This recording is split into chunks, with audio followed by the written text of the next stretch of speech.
PC artist becomes a magnet for naked college students. They're not naked. Because of singer Miley Cyrus.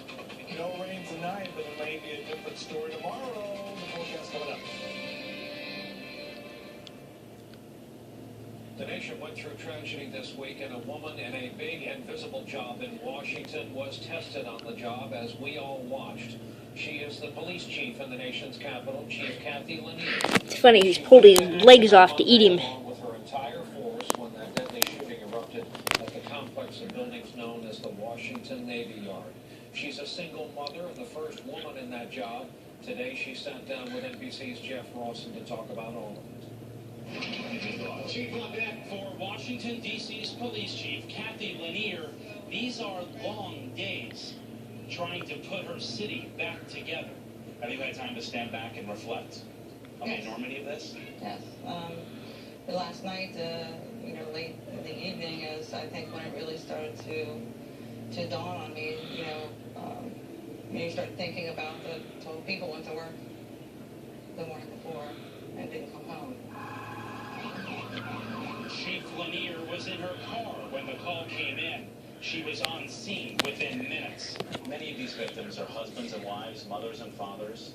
How do you even begin to console a family? I think that's a really important part of our job that sometimes gets overlooked. And how do you do it? You put your arm around them and say, I'm sorry for your loss.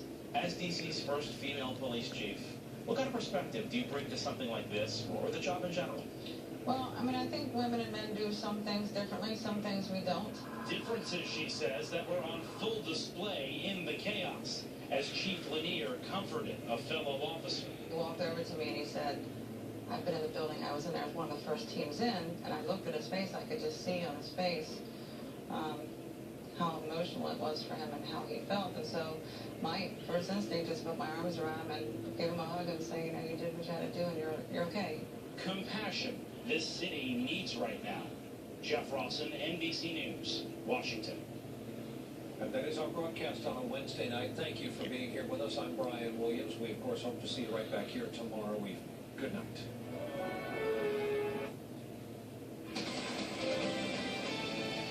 Right now, friends and family are remembering a young girl murdered in her own home. The Jemiah White would have turned 4 years old today. Cynthia Newsom is live to tell us what organizers hope comes out of tonight's event.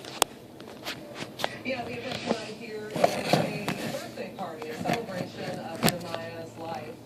And like any party, there are relatives here and friends, and there's food on the grill, but there's one thing that it does not have, and that is the guest of honor.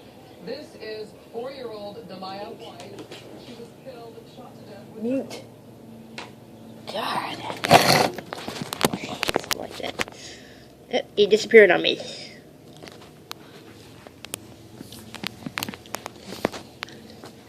And apparently he's done being watched.